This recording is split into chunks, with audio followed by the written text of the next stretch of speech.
RP Jain, Shrimati ममता जैन, श्री प्रशांत जैन, श्रीमती दिव्या जैन, पुत्र भरत जैन, श्रीमती सौम्या एवं पारस जैन।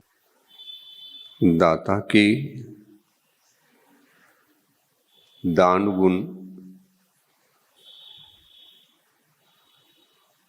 अर्थात दान देते समय जो दाता के पास देने के लक्षण होना चाहिए, उन लक्षणों के अनुसार यदि दान की प्रक्रिया दाता के माध्यम से प्रारंभ होती है तो दान की क्रिया विधिवत संपन्न होकर उससे पात्र को भी लाभ पहुंचता है और दाता भी संतुष्ट होकर उस दिन अत्यंत विशुद्धि का अनुभव करता है। ये सद्गुण, ये सप्तगुण 7 की संख्या में हैं और ये 7 गुण जिस दाता के पास होते हैं, समझना चाहिए वह निश्चित रूप से सम्यक दृष्टि होता है। सम्यक्त्व धर्म का धारी होने से उनके पास धर्म के प्रभाव के कारण से स्वयं के जीवन में विवेकपूर्ण आचार विचार होना स्वाभाविक है। ये सम्यक्त्व का ही प्रभाव होता है, क्योंकि सम्यक्त्व का अर्थ होता है श्रद्धा, और वह श्रद्धा धर्म के क्षेत्र में जब स्पर्श करते हुए प्रकट हो जाती है तो साथ ही साथ सम्यक ज्ञान, जिसको विवेकपूर्ण ज्ञान भी कह सकते हैं, श्रद्धा, विवेक और क्रिया, इन तीनों शब्दों को लेकर के एक शब्द बना है विवेक।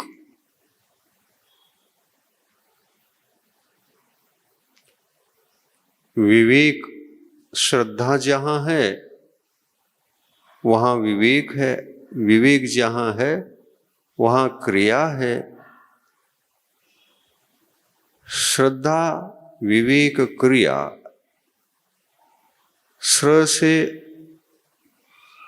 श्रद्धा, व से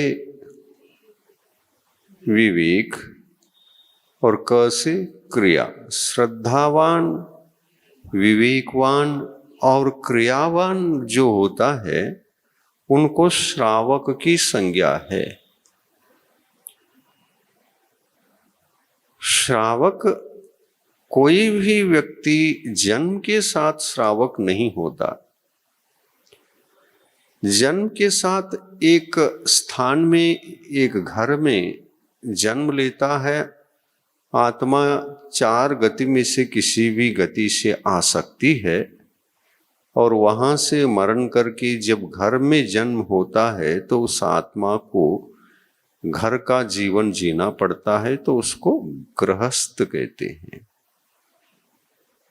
घर में जन्म लेने से और घर में रहने से, घर का जीवन जीने से उस आत्मा को गृहस्थात्मा, गृहस्थ का जीवात्मा। घर में जन्म लेते समय चाहे पूर्व भव से यदि सम्यक्त्व को ले करके आए हों या सम्यक्त्व विरहित होकर के आए हों, कैसे भी आ जाए, आना तो पड़ता ही है और घर में ही जन्म लेना पड़ता है। इसलिए वह गृहस्थ कहलाता है। गृहे तिष्ठति इति गृहस्थः। घर में रहने के कारण से, घर में होने के कारण से, घर का जीवन जीने के कारण से उस जीव को गृहस्थ कहते हैं। परंतु धर्म अधर्म का इसके साथ कोई संबंध नहीं। गृहस्थ जीवन है, एक सामान्य जीवन है। और यदि ऐसा जीवन एक सामान्य जीवन होता है तो जन्म से लेकर जब तक वह धर्म का सहारा नहीं लेता, अपने जीवन के आचार विचारों में धर्म की अनुभूति नहीं करता, धर्म का स्पर्श नहीं करता, तब तक के काल में, पूर्व काल में वह गृहस्थ की कोटि में आता है। आत्म कल्याण के लिए यदि कोई कारण है तो आत्म कल्याण के लिए तो आत्मा का धर्म ही आत्म कल्याण के लिए कारण है, ऐसा समझना चाहिए। आत्म कल्याण के लिए जो धर्म है वो कौन सा धर्म, जिसके माध्यम से हर प्राणी आत्मा का कल्याण करता है। वह धर्म बाहर हुआ करता है या भीतर हुआ करता है, इस बारे में सोचो तो पता चलेगा। धर्म तो अंदर ही होता है, बाहर नहीं होता। सही है ना? धर्म अंदर ही होता है, बाहर नहीं होता। बाहर धर्म की उत्पत्ति की क्रियाएं होती हैं,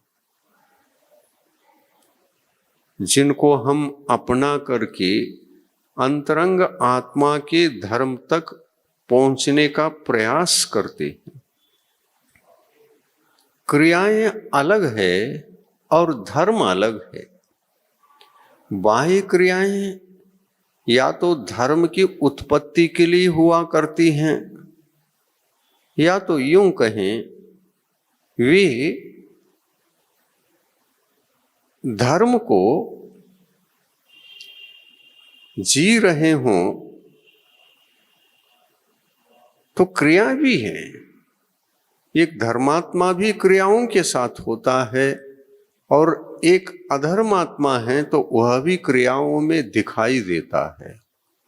उनकी वे क्रियाएं केवल बाह्य क्रियाएं हैं, अभी धर्म की उत्पत्ति नहीं हुई है, धर्म तक जाना चाहता है। अंतरंग यात्रा को लक्ष्य बना करके आत्मगत धर्म की उपलब्धि के लिए कुछ कर रहा है। जो कुछ भी किया जाता है वह किया जाने वाला कार्य धर्म तक पहुंचाने वाले कार्य होते हैं। गाड़ी में बैठ गए तो गाड़ी घर नहीं है, गाड़ी घर तक पहुंचाने का एक माध्यम है, साधन है।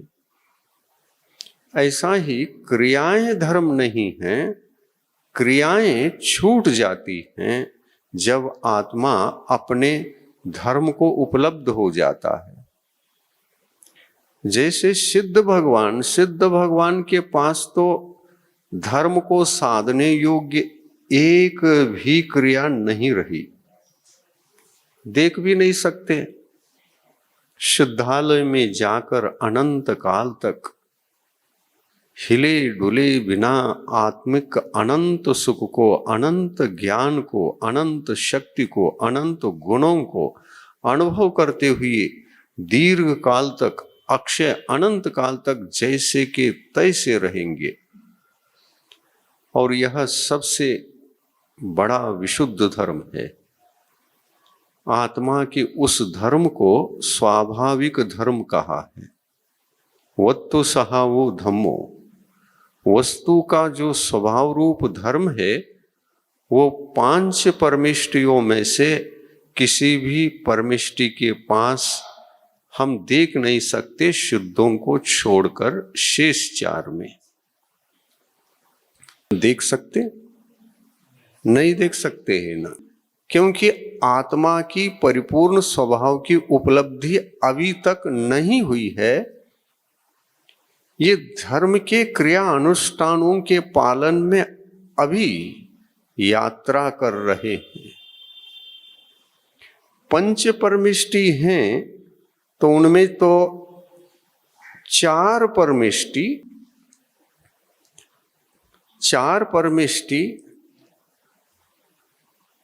धर्म की गाड़ी में बैठकर, ये धर्म की गाड़ी कैसी गाड़ी? आचरण रूप गाड़ी अलग है। गाड़ी में बैठ गए और गाड़ी तो इधर की उधर उधर की इधर होती रहती है, लोगों को छोड़कर वापस भी जाती है और लोगों को पहुंचा भी देती है। ठीक इसी प्रकार से जो हमारे धर्म संबंधित साधन हैं, क्रियाएं हैं, मन, वचन और काय के द्वारा संपन्न की जाती हैं, ऐसी क्रियाएं जो धार्मिक अनुष्ठान रूप होती हैं, धर्म की कोटि में आती हैं। लेकिन धर्म की यात्रा कर रही हो तो धर्म की कोटि में, अगर यही क्रियाओं को हम संसार मार्ग की ओर भी प्रवृत्त कर सकते हैं, जैसे मन में सांसारिक सुखोपलब्धि के लिए बाह्य धर्म के ही जो क्रिया अनुष्ठान हैं, उन क्रियाओं को उठाकर संसार सुख की प्राप्ति के लिए उन क्रियाओं को किया जा सकता है। करते हैं कि नहीं करते? करते हैं। शास्त्रों में आता है कि अभव्य जीव भी 28 मूल गुणों का धारण करके उनका पालन भी करता है। भव्य जीव भी वही करता है, लेकिन भव्य जीव अंतरंग यात्रा को लक्ष्य बनाकर अंतरंग धर्म को प्राप्त करके, परिपूर्ण रूप से नहीं, आंशिक रूप से प्राप्त करके उसको पूर्ण करने में, विकसित करने में लगे हुए रहते हैं। किंतु अभव्य जीव के लिए ऐसा कुछ देखा नहीं जा सकता। पर 28 मूल गुण को तो धारण करता है, तो उनसे क्या होने वाला है? क्यों धारण किया? क्यों इस दिगंबर वेश को धारण किया? उससे पूछो तो कहता है कि आपका मार्ग अलग और हमारा मार्ग अलग, हमारा गंतव्य अलग है, आपका गंतव्य अलग है। गाड़ी वही है। ये गाड़ी पूर्व को भी जा सकती है तो पश्चिम को भी जा सकती है। गाड़ी में कोई अंतर नहीं, 28 मूल गुण में कोई अंतर नहीं। वही 28 मूल गुण बाह्य रूप से उनका जो लक्षण होता है, उस लक्षण के अनुसार वही क्रिया प्रवृत्ति भव्य में भी देखी जाती है और अभव्य जीव में भी देखी जाती है। अब देखिए, दोनों में टैली करेंगे तो दोनों के पास गाड़ी है और सेम है, और एक इसमें अधर्मात्मा है और एक धर्मात्मा है। भव्य जीव के पास जो 28 मूल गुण रहेंगे वो भाव सहित हों तो वो वास्तविक 28 मूल गुण होते हैं। यानी बाहरी मन वचन काय की प्रवृत्ति के माध्यम से जिन क्रियाओं को हम करते हैं, उन क्रियाओं को करते हुए हम भाव रत्नत्रय धर्म को स्पर्श करते हुए यदि बाह्य अनुष्ठान में रहते हैं तो वे सारे के सारे बाह्य अनुष्ठान व्यवहार धर्म की कोटि में आते हैं। धर्म दो प्रकार का होता ही है, एक व्यवहार यानी बाहरी, जो हमारे लिए निर्वाण अवस्था तक पहुंचाने में कारण होता है। 14वें गुणस्थान तक जाकर उस 14वें गुणस्थान के बस स्टैंड पर रुक जाती है गाड़ी और कहती है आपकी मंजिल आ गई है, आप उतर जाइए। और अरहंत भगवान मंजिल पर जाते हैं, जाने से पहले रास्ते में ही रहते हैं, मार्ग में ही रहते हैं। और यह मार्ग मोक्ष का मार्ग है, अंतरंग यात्रा का मार्ग है। और ये गाड़ी चल पड़ती है 6ठे गुणस्थान से, बस स्टैंड 6ठे सप्तम गुणस्थान में।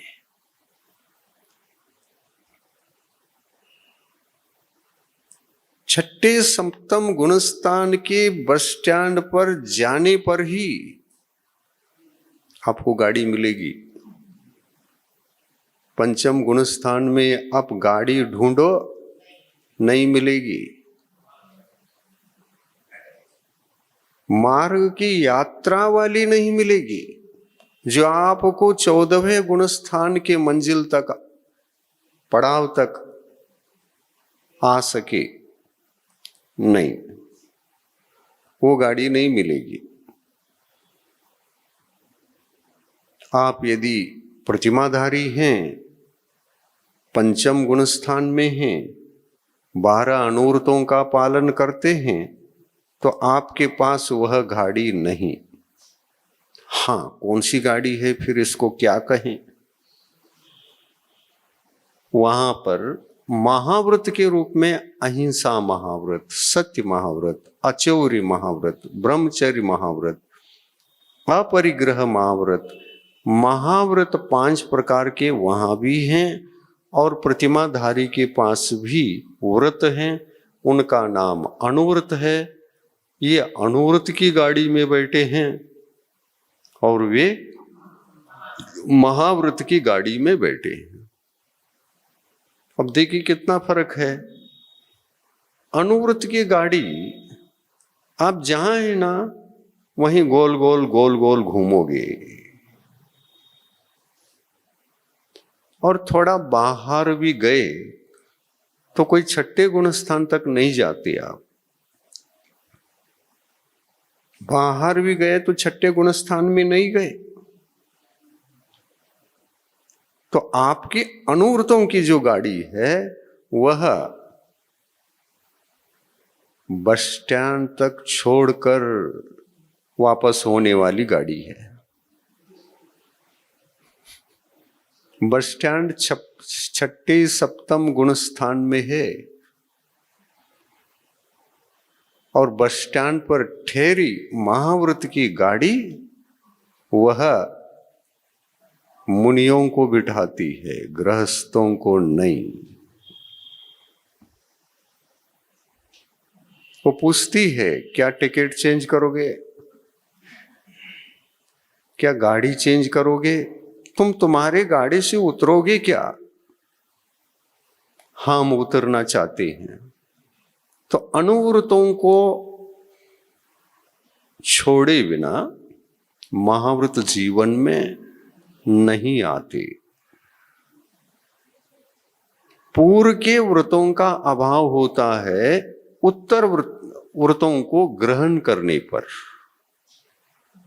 तो आप उतर गए ना, पूर्व के गाड़ी से, अनुव्रत की गाड़ी से उतर गए और बस स्टैंड पर दूसरी गाड़ी पकड़ी। ऐसा गाड़ी चेंज भी करना पड़ता है। आप रेलगाड़ी में भी बैठे हैं तो स्टेशन पर जाकर के ये टिकट हमको किस सिटी से किस सिटी तक ले जाकर छोड़ेगा, उसकी एक मर्यादा है। क्योंकि आपके इच्छानुसार वह गाड़ी जहां कहीं भी नहीं जा सकती, हाँ, वहां तक जाती है जहां आप जाना चाहते हैं, वहां तक नहीं, उससे पूर्व मार्ग में, उसी मार्ग से आप गुजरने वाले हैं, इसके पश्चात दूसरी जगह जाने वाले हैं।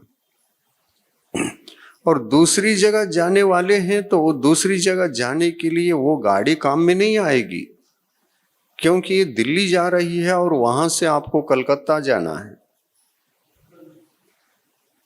और आप बेंगलुरु से छूटे और मुंबई में आए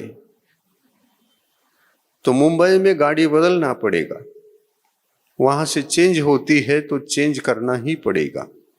तो ठीक इसी तरह से अनुवृत्त की जो गाड़ी होती है, वो अनुवृत्त की गाड़ी वहीं वहीं घूमती रहती, एक ही गुण स्थान है।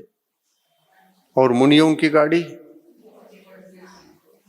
आगे के गुण स्थानों में बढ़ती बढ़ती बढ़ती 14वें गुण स्थान की मंजिल में जब जाकर ठहर जाती है,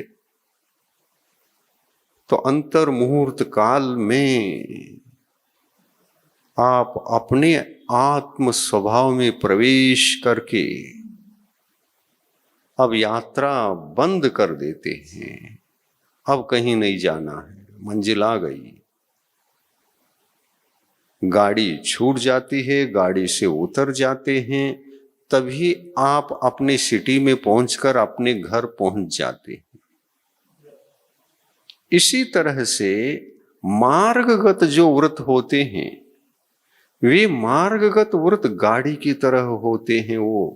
वो धर्म नहीं, धर्म तक पहुंचाने वाले व्रत धर्म नहीं होते। धर्म तो वस्तु का स्वभाव है।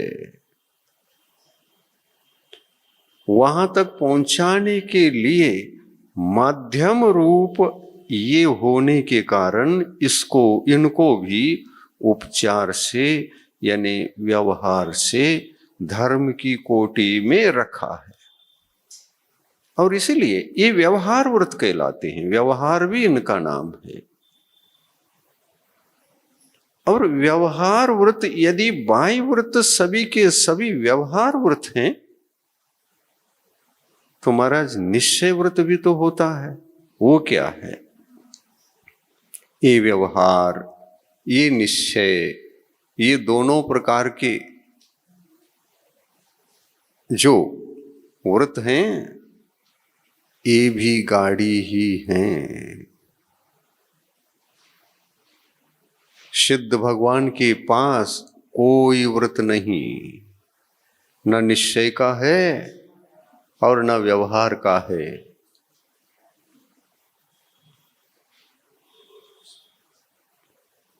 और व्यवहार के गाड़ी से उतरकर निश्चय की गाड़ी में बैठना ही पड़ता है, और ये हर रोज का काम है।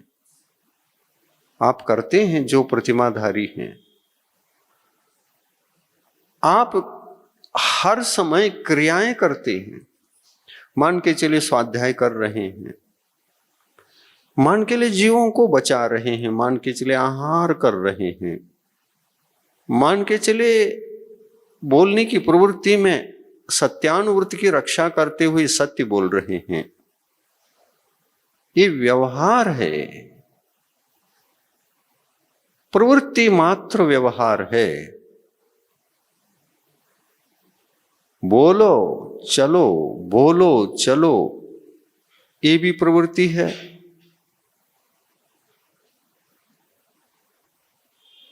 पंच पापों से बचने के लिए आपने संकल्प ले लिया कि मैं एक देश पाप का त्याग करना चाहता हूं, तो हिंसा को भी एक देश छोड़ा, सत्य को भी असत्य को भी एक देश कम किया, चोरी को भी एक देश कम किया, और कुशील को भी एक देश के रूप में परिमित किया। और परिग्रह, जो बाह्य परिग्रह दिखाई देते हैं, हर जीव को इन्हीं वस्तुओं में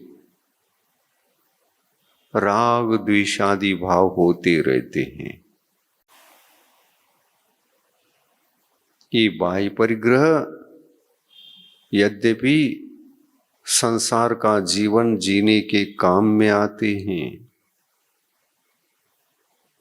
इनका इतना ही महत्व है, धर्म के जीवन को जीने के लिए इनका कोई काम है ही नहीं। मुनि महाराज इन वस्तुओं का सहारा तो लेते हैं, लेकिन उनका स्वामित्व ग्रहण किए बिना उनको सहारा बनाते हैं। यही कारण है स्वामित्व न होने से वे दिगंबर मुनि अपरिग्रह महाव्रती कहलाते हैं। उनके पास भी वस्तु है, आपके पास भी वस्तु है, वो महाव्रती कहलाते हैं और आप अविरति कहलाते हैं। व्रती ही नहीं है। क्यों अव्रती क्यों कहला रहे हो? वस्तु तो आपके पास भी है, मुनि महाराज के पास भी है। जिस वस्तु को आप अपना समझते हैं, मुनि महाराज वहीं आए हैं। आने मात्र से क्या आपकी वस्तु मुनि महाराज की हो गई? मुनि महाराज मान के चले विहार कर रहे हैं, विहार करते करते थक गए। गर्मी के दिन ऊपर से धूप तप रही है और वो थक गए तो आप बैठना चाहते हैं थोड़ा, और छाया का आश्रय लेना पड़ रहा है। तो क्या छाया के आश्रय में बैठने के लिए एक नया मकान भी बनाए? नहीं। कहीं तो बैठने के लिए जगह मिलती है, पेड़ मिलेगा, मकान मिलेगा, कहीं भी वे बैठ सकते हैं। लेकिन ये जो जहां बैठ रहे हैं, इसमें से कोई एक भी, जो पेड़ है किसी खेत में है, जो पेड़ है किसी रास्ते पर है, वो रास्ता किसका? वो खेत किसका? और आपने निवेदन किया, महाराज थक गए, जरा बैठने के लिए आइए, पधारिए, हमारे घर में बैठिए। मुनि महाराज आपके निवेदन पर घर में भी आ सकते हैं, बैठ सकते हैं। आए, बैठे, 10-5 मिनट विश्रांति लेकर आगे रास्ते से चलना है, चलेंगे भी। आपके घर में आए कि नहीं आए, आप बताइए। उनके पास भी वस्तु हो गई क्या नहीं? घर सहारा लिया है तो उनकी है ना? क्यों? हाँ, मूर्छा नहीं है। और वस्तु वह पर की हो या अपनी हो, मूर्छा भाव को त्यागने पर वह हमारा परिग्रह नहीं कहला सकता। सही है ना? कितने सरल तरीके से समझ में आ रहा है। आप भी अपना जीवन स्वामित्व के साथ घर में जी रहे हैं। जीना पड़ रहा है, जी रहे हैं क्या नहीं? लेकिन क्या यह आवश्यक है कि ममत्व को अपना करके ही घर में रहें? सोचो, आवश्यक है क्या अनावश्यक है? अनावश्यक है। और हम संसारी क्यों हैं? हम अनावश्यक कार्यों में ही उलझे रहते हैं, इसलिए संसारी हैं। इन सब को अनावश्यक समझ करके आत्मा के सहारे से जीने लग जाओ ये मोहिनी कर्म का मोह का प्रभाव बिल्कुल कम हो जाएगा, कम होना शुरू हो जाएगा, संस्कार आने लग जाएंगे और आप इसी मूर्छा रूप बहिरात्मपने से छूटकर अंतरात्मा बनकर, विवेकी बनकर, धर्मात्मा बनकर आनंदित सुखमय जीवन, निराकुलमय जीवन जीने लग जाओगे। इसलिए सबसे पहली अच्छी बात अगर आपको सुनना है तो सबसे अच्छी बात तो ये है, हर काम करते समय कभी भी ये सोचिए, ये चिंतन करिए, थोड़ा सा थम जाइए, मैं जो कर रहा हूं, चिंतन करिए, सोचिए मैं जो कर रहा हूं ये मेरे लिए आवश्यक है या अनावश्यक। इतना सोचोगे, शांति का जीवन जीना बहुत सरल हो जाएगा, सरल हो जाएगा। और यही हम चिंतन नहीं करते हैं, इसलिए जीवन जीना बहुत कठिन पड़ रहा है। जी तो रहे हैं, शांति नहीं है, और अशांति का मूल है मूर्छा भाव। आप गृहस्थ हैं, रहें, लेकिन ये वस्तु मेरी है, मैं इसका स्वामित्व धारण करने वाला आत्मा हूं, ये मेरा ही मेरे नाम से है। तुम अपना नहीं कह सकते हो, मेरा है ये। और ज्यादा कहोगे तो कागज पत्र सुरक्षित हैं, हम कोर्ट तक भी ले जा सकते हैं। अपना मत कहो, कब्जा करोगे क्या इस वस्तु पर? ऐसा कहते कि नहीं कहते? तो कागज पत्र वगैरह आपके बन गए और हमारे पास एक भी कागज पत्र नहीं। हम भी खाते हैं, हम भी उठते हैं, हम भी बैठते हैं, हम भी बोलते हैं, हमारे भी संबंध हैं। ये सब मूर्छा से रहित हैं या मूर्छा से सहित हैं? तो मूर्छा से रहित होने के कारण से ही हम वृत्ति हैं। और जो जो मूर्छा से सहित वस्तुओं को हम अपनाते हैं, तब हमारा वह वस्तु परिग्रह बन जाती है। और यही सबसे बड़ी गलती है।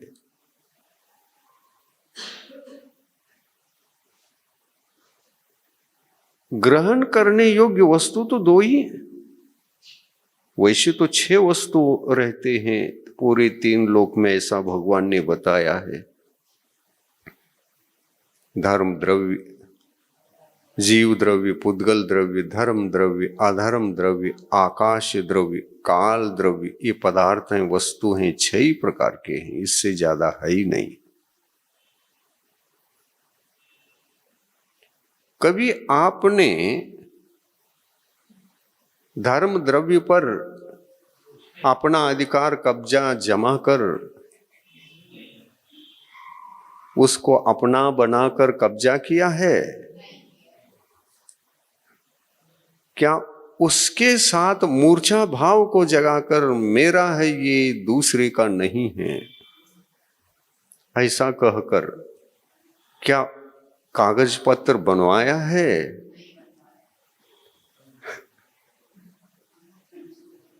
सोचो, थोड़ा सा आध्यात्मिक दृष्टिकोण से सोचोगे। जिनका हमने अज्ञानवश कागज पत्र बनवाया है और मूर्छा भाव के साथ बनवाया है, मेरे रहने दो,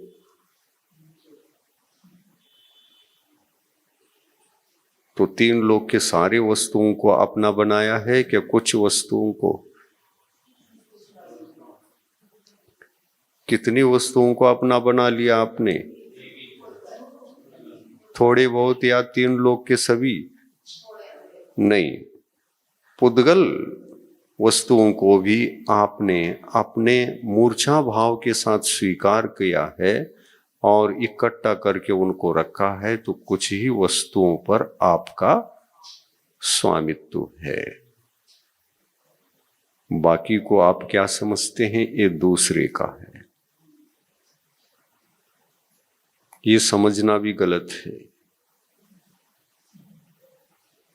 दूसरे का है ये समझना भी अपने आप में बहुत बड़ी गलती है।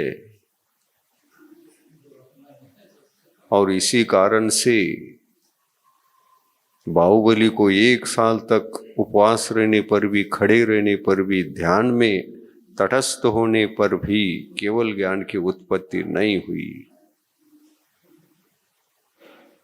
वो कहते थे मैं जहां पर खड़ा हूं वो मेरा नहीं है, क्योंकि सब को छोड़कर मैं आया, मेरा नहीं है। मेरा है कहने में जितना डेंजर भाव होते हैं, उतने ही ये मेरे नहीं है, मेरे नहीं है, मेरी नहीं है, ये कहने में भी ये भी भाव विकल्प भाव होने से ये ध्यान सिद्धि में बाधक हो जाते हैं। तो महाराज क्या कहना चाहिए इन वस्तुओं को?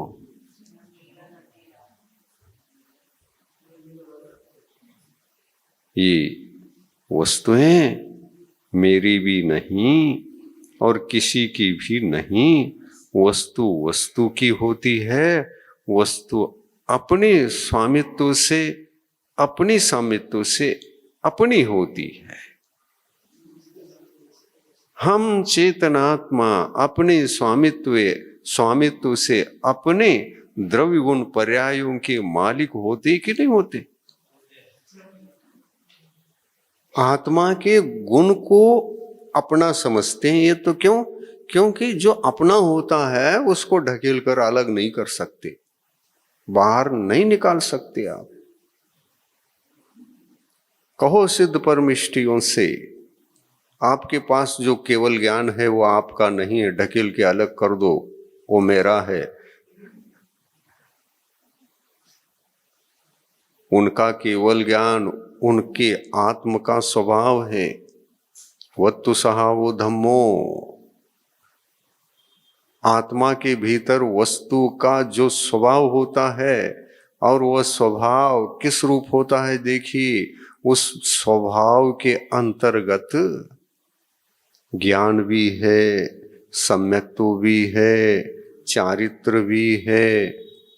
घाती कर्मों के नाश होने से जो 4 गुण प्रकट होते हैं वे अरहंत के हैं या कर्मों के हैं? लेकिन कर्मों ने तो कब्जा की थी। इस कब्जा को छुड़ाने में पसीना आया, खूब त्याग तपस्या करनी पड़ी। महावीर स्वामी को तो 12 साल लगे कब्जा छुड़ाने में। दुकान हमारी है और हमारे दुकान के माल पर इनका कब्जा, बताओ। और जीव होकर नहीं, अजीव होकर उसने कब्जा किया। अजीव होकर। क्या कर्मों को आप जीव कहोगे? ज्ञानावरण, दर्शनावरण, वेदनी, मोहिनी, आयु, नाम, गोत्र, अंतरा, ये क्या जीव हैं? क्या अजीव हैं? ये अजीव हैं। और अजीव ये है कि अजीव होकर जीव के गुणों पर कब्जा करके जमा करके रखा है, परेशान करके रखा है आत्मा को। हाँ, कितना परेशान है देखिए ना। जीव तड़प रहा है तो भी कब्जा नहीं हट रहा है। कर्म कहता है मैंने कब्जा नहीं की, तुमने ही अपनी तरफ से कब्जा मुझे करवाई है और तुमने ही कागज पत्र पर लिख करके मुझे अधिकार दे दिया है। जिस दिन कब्जा करवाई आपने, तुम इतने समय तक यहीं रहो, तुमने ही कागज पत्र बना करके मुझे सौंपा है।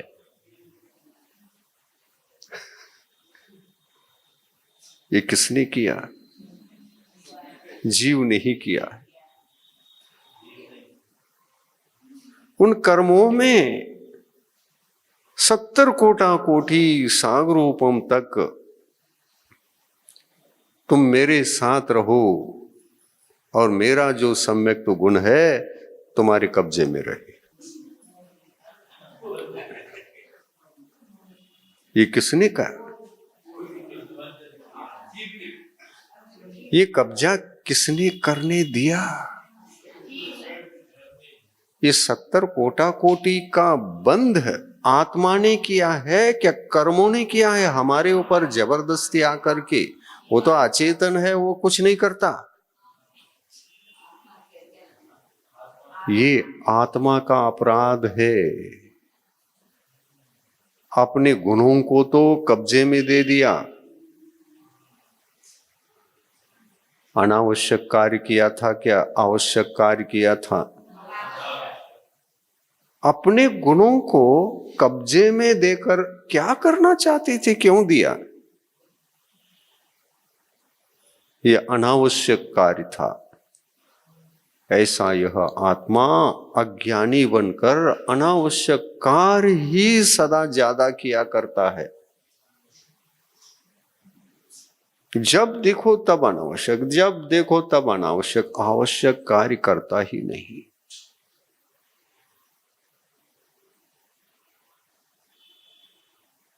कर्मों ने हमको संसार में रोका नहीं है।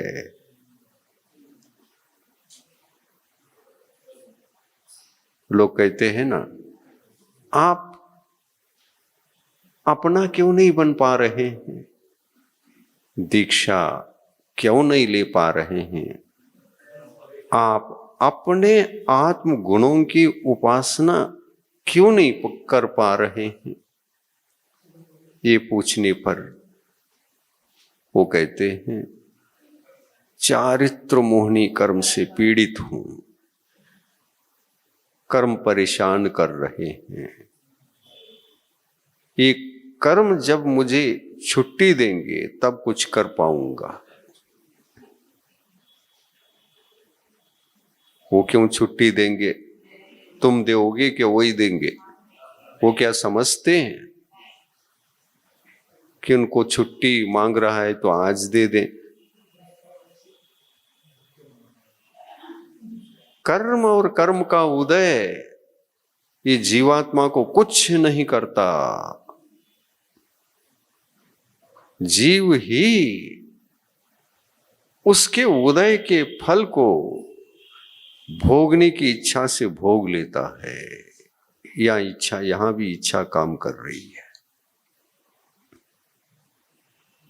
सोचिए, उदाहरण देता हूं। आपने अनादिकाल से मोहनी कर्म को बांधा है और मोहनी कर्म का बंध तो उत्कृष्ट रूप से 70 कोटा कोटि का बंध होता है, या तो 40 कोटा कोटि का बंध होता है, या इससे कम भी हो सकता है। जैसे जैसे गुणस्थानों में बढ़ोगे बंध की मात्रा कम होती चली जाती है। 70 कोटा कोटि बंध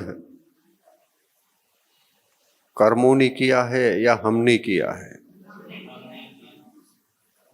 हमने किया है। तो जब कर रहे थे तब कोई पूछता कि आप अपना कल्याण के मार्ग पर आकर के कल्याण, आत्म कल्याण का कार्य क्यों नहीं कर रहे हो? तब क्या उत्तर दोगे?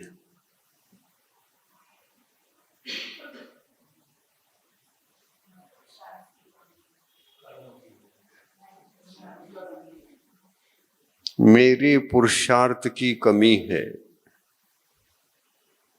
ये सही है कि मेरे पुरुषार्थ की कमी को मैं ही पूर्ण कर सकता और पुरुषार्थ करके मैं ही सुखी और संपन्न बन सकता। जो भी करूं मेरे अधीन है, दूसरे का कोई इसमें हाथ ही नहीं है। सोचिए कर्मों की विचित्र लीला। हम धर्मात्मा बनते हैं तो धर्मात्मा बनने के क्षेत्र में, धर्मात्मा बनने के इस मार्ग पर सभी कर्मों का हाथ नहीं है, केवल एक ही कर्म का हाथ है। हां, हमने ही अपने आत्मा के सारे गुणों को, सम्यक दर्शन को, सम्यक ज्ञान को, सम्यक चारित्र को कर्मों के कब्जे में देकर गुणों को कब्जे में दे दिया और दोषों को अपना लिया। मिथ्या दर्शन, मिथ्या ज्ञान, मिथ्या चारित्र को अपना कर सम्यक दर्शन, सम्यक ज्ञान, सम्यक चारित्र रूपी गुणों को कर्मों के कब्जे में देकर के बैठे हैं। क्या ऐसा कब्जे में देना आवश्यक है? क्या अनावश्यक है? तो अनावश्यक कार्य करने के कारण से तो हम दुखी है ना, पीड़ित है ना। और जिसके कब्जे में हम दिए हैं वो कितना परेशान कर रहा है। हम सद्गुणी बनना चाहते हैं, वो गुण तो हमारे ही हैं। हम सद्गुणी बनना चाहते हैं, सम्यक दृष्टि बनना चाहते हैं, सम्यक ज्ञानी बनना चाहते हैं और सम्यक चारित्रवान बनना चाहते हैं। ये रत्नत्रय गुणों का जीवन जीना चाहते हैं, रत्नत्रय सुखदायी हैं, सुखानुभूति करना चाहते हैं, लेकिन वो गुणानुभूति हमको नहीं हो रही है क्योंकि गुण सारे के सारे कब्जे में हैं। सारे गुण कब्जे में, और हमारे गुण कब्जे में हो तो विकल्प तो होता है। अंदर जाकर घर में ढूंढता है, मेरे रत्न कहां गए? घर खाली। तिजोरी में हाथ डाल करके देखा, कुछ हाथ तो लग गया। हाथ डालकर बाहर निकाला, रख करके देखा, नकली। असली की जगह नकली दिखाई देने लगे। वो जो रत्न थे सम्यक तो था, निकाल के देखा तो मिथ्या तो दिख रहा है। जगमग जगमग चमकता हुआ सम्यक दर्शन, सम्यक ज्ञान मैंने रखा था, देखा था, इसकी किरणें निकलती थी। रखते समय देखा और हाथ से उठा करके भीतर से मैं बाहर लाकर देखता हूं तो ये चमक ही नहीं रहे, पत्थर है। रत्न देखा था, ये पत्थर कहां से आ गए?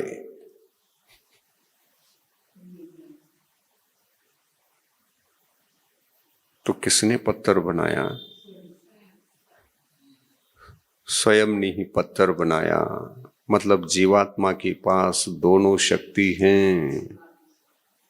रत्नों को पत्थर बना करके भी अपनी तिजोरी में रख सकता है और पत्थर को भी रत्न बनाकर अपना तिजोरी में रख सकता है।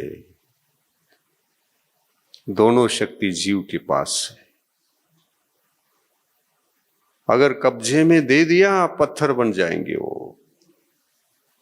तीनों। और कब्जे से बचा दिया, नहीं कब्जे में नहीं दूंगा मैं, ये पत्थर बन जाएंगे। इस भय से आपने अगर कर्मों के वश में अपने गुणों को नहीं दिया तो आपके गुण रत्न के रूप में ही तिजोरी में सुरक्षित रहेंगे। अज्ञानी कौन? कर्म या हम? हम। और अज्ञानी जिनमें ज्ञान ही नहीं है, उनके कब्जे में इनको दे दिया।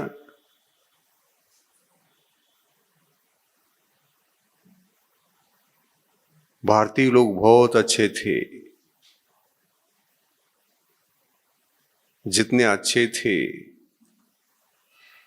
उतने भोले थे, बुरे निकले। क्योंकि यदि कोई कब्जा करने वाला आ जाए तो कहता मेहमान बन करके आओ, आराम से रहो, ये तुम्हारा ही घर है, अतिथि देवो भव।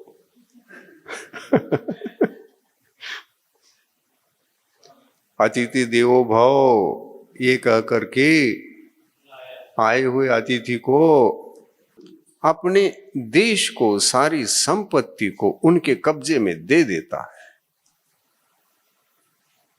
और परेशानी का फल कब तक भोगता है?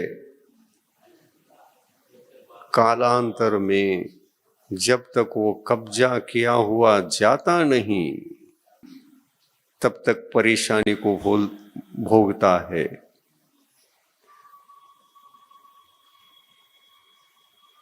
वो उसी उद्देश्य से आए थे, और कर्म भी इसी उद्देश्य से आत्मा में प्रवेश करते हैं।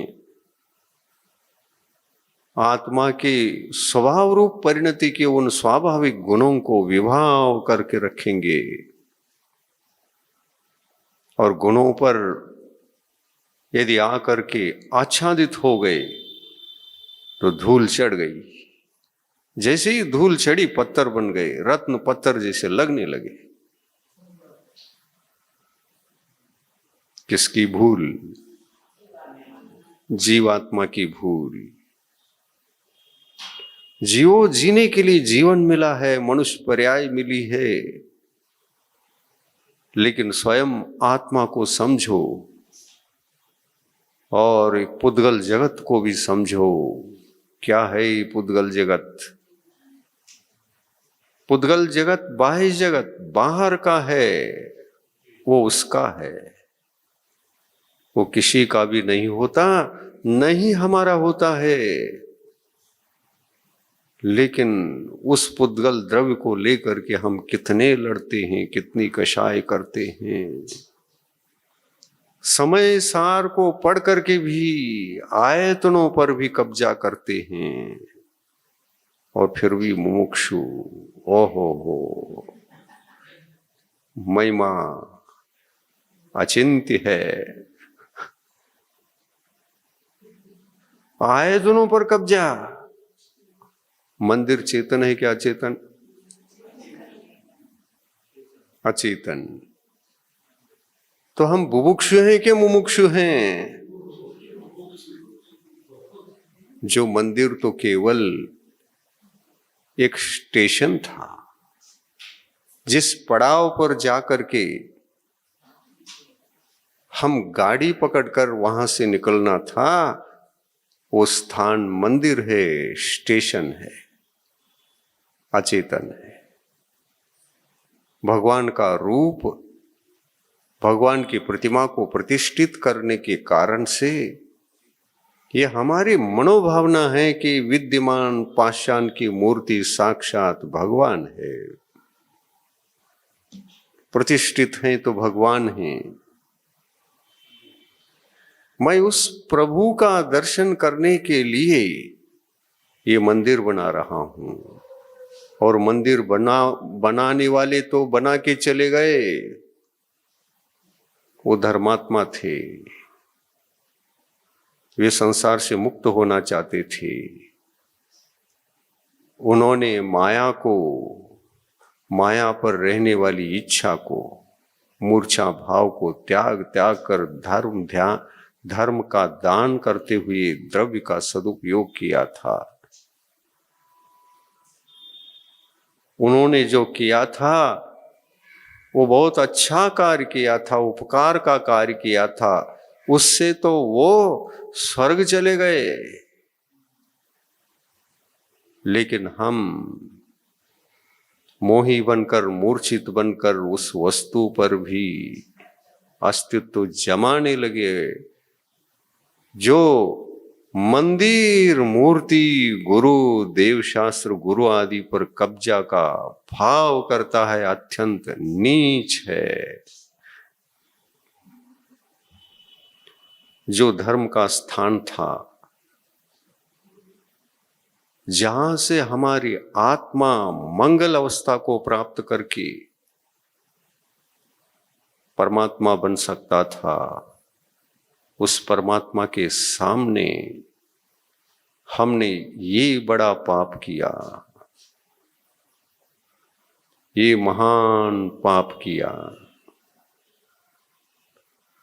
भगवान के ऊपर आपने कब्जा की है, तो मेरे ऊपर भी एक बार कब्जा करके दिखाओ। मेरे पास आते भी नहीं, क्योंकि उनका वश नहीं चलता। यहां दिखाओ मेरे ऊपर कब्जा करके। तीन लोक के प्रभु, सब जीवों का कल्याणकारी प्रभु,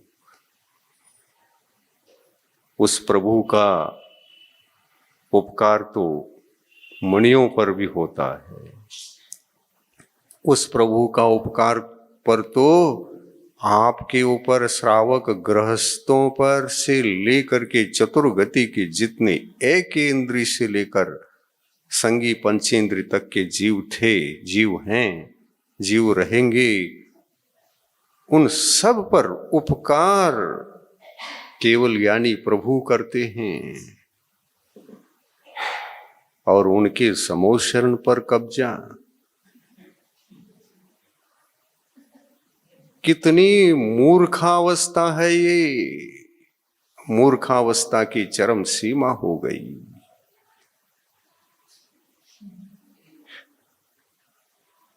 बहुत बड़ा पाप है, बहुत बड़ा पाप है। घर को लेकर के, घर के जमीन को लेकर के, घर की संपत्ति को लेकर के कब्जा जमाओ, ये छोटा पाप है। सिटी में रहने वाले हर घर को कब्जे में ले तो भी छोटा पड़ेगा पाप। लेकिन समूह शरण के ऊपर कब्जा करने का भाव भी किया तो 70 कोटा कोटि का बंद अवश्य आपने किया है। कई कल्प काल तक घूमोगे, भ्रमण करोगे, और ये बड़ा पाप तब भी ढीला नहीं पड़ेगा। ये ढीला नहीं पड़ेगा। धर्म क्षेत्रे कृतम पापम वज्रलेपो भविष्यति। सद्बुद्धि को जगाओ। कम से कम अज्ञान अवस्था में किया हुआ है तो कम से कम पश्चाताप का भाव भी तो ला सकते हो। पश्चाताप तो शुरू करो पहले, ताकि उतना बड़ा सीमेंट कंक्रीट जैसा मजबूत कर्म ढीला पड़ सके और आप भी परमात्मा बन सके। बताओ कैसे परमात्मा बनोगे समय सार पढ़ करके? बोलो, समय सार पर गर्व करते हो। हमारे जैसे धर्म को कोई नहीं जानता, ये ज्ञानाभिमान है, ये मद है। इस मद के सहारे बड़े बड़े पाप होते हैं। ये अनंतानुबंधी कषाय का मद कहना चाहिए। और क्या? अप्रत्याख्यानावरण कषाय के पास भी इतना बल नहीं है, प्रत्याख्यानावरण कषाय में भी इतना बल नहीं है। संज्वलन तो संज्वलन है, जल रेखावत, उसमें भी बल नहीं है। नो कषाय तो नो कषाय है, वो कषाय नहीं है इसलिए नो कहा उनको। तुम कषाय नहीं हो इसलिए नो लगा दिया गया है। तुम कषाय नहीं हो इसलिए तुम्हारा नाम नो कषाय है, लेकिन कषाय की सहायता तो आप पहुंचाते हो, इसलिए तुमको कषाय उपचार से कहा गया है। लेकिन वस्तुतः तुम 9 प्रकार के कर्म कषाय नहीं हो। नो कषाय, नो नो। इज इट कषाय? नो। नो कषाय। इज इट कषाय? नो, नो कषाय।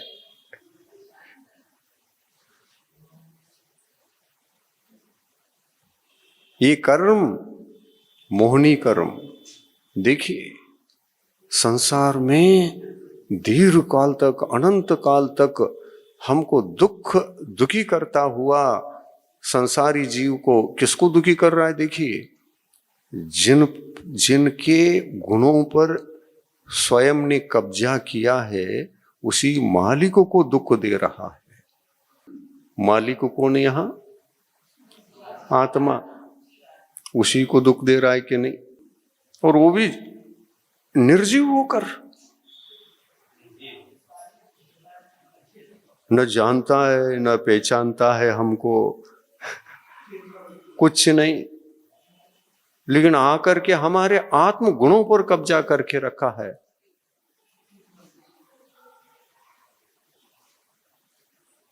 विशेष बात है, सोचनी है।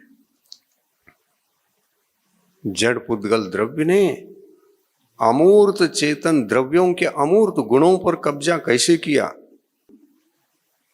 ये चमत्कार उसके पास कहां से आया? ये शक्ति भी कहां से, किधर से वो करके आ गई? ये विचार करोगे तो पता चलेगा, ये उसका नहीं, ये मेरा ही चमत्कार है।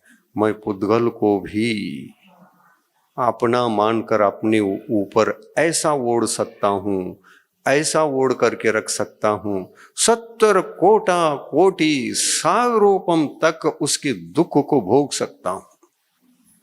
उन्हीं को कहा है राग और द्वेष भाव। राग भाव और द्वेष भाव, यह किसके भाव है? हमारी है ना, आत्मा की है ना। रागी कौन होता है? आत्मा। द्वेषी कौन होता है? और घर में हम कैसे यही जीवन जीते रहते हैं, प्रति समय राग द्वेष, राग द्वेष, राग द्वेष, राग द्वेष।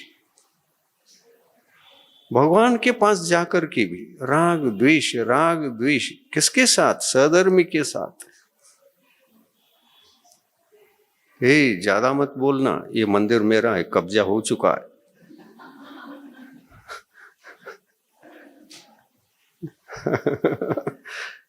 पागलपन। जीव को कम से कम इतना पागल तो नहीं होना चाहिए, तो चरम सीमा हो गई। भगवान को, भगवान के मंदिर को ही संपत्ति समझकर, अरे मंदिर क्या संपत्ति है? संपत्ति तो इंद्रियों के विषय कषाय के रूप में होती है। क्या भगवान हमारे इंद्रिय के विषय थे? मंदिर का एक एक ईंट पत्थर क्या इंद्रिय विषय है? ते भाव आए भी कैसे इस पर कब्जा करने के?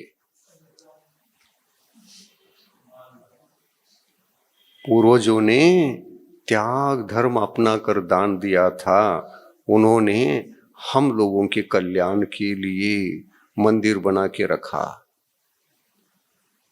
उनके धर्म का परिणाम है वो।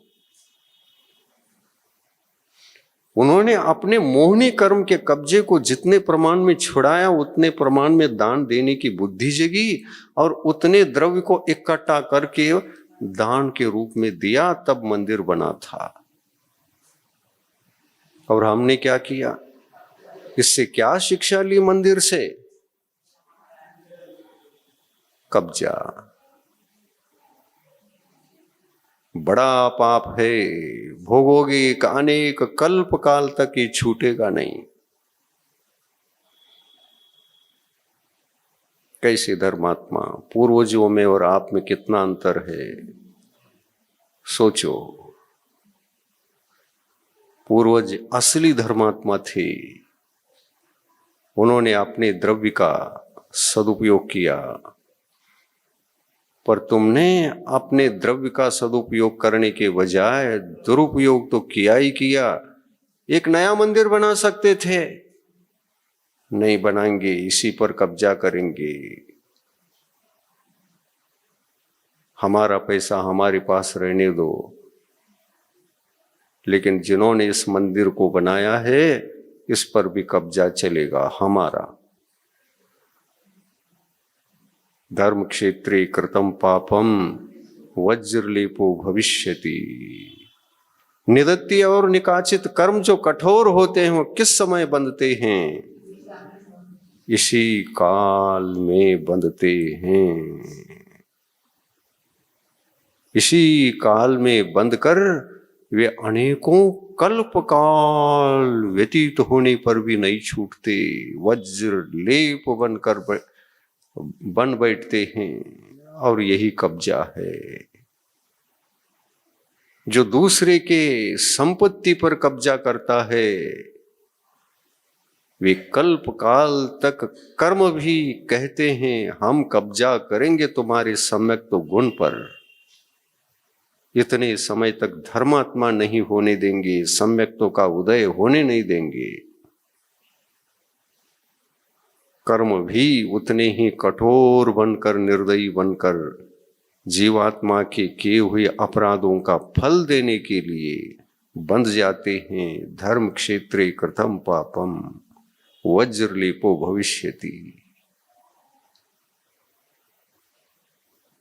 प्रवचन अच्छा लग रहा है, यदि अच्छा लग रहा है तो सबका कब्जा हटाओ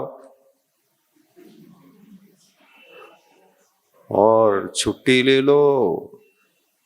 और कल्प काल तक जो बंधे हैं, तुम कब्जा हटाओगे, आज ही सब ढीले पड़ जाएंगे जो कर्म बंधे हुए हैं कल्प काल के। गुरुवर के श्रीमुख से कल के भाग में श्रवण करें, जीवन में निश्चय और व्यवहार की क्या भूमिका है। हम जी तो रहे हैं, उसका ज्ञान नहीं रखते कि हम जी क्या रहे हैं। लेकिन निसर्ग के नियमों से बंधे हुए प्रत्येक संसार प्राणियों को वैसा जीना पड़ता है, और वो जीते हैं, अनादिकाल से जी रहे हैं, और भविष्य में अनंत काल तक वैसा ही जीवन जीते रहेंगे। इस कार्यक्रम के पुण्यार्जक हैं श्री आर.पी. जैन, श्रीमती ममता जैन, श्री प्रशांत जैन, श्रीमती दिव्या जैन, पुत्र भरत जैन, श्रीमती सौम्या एवं पारस जैन।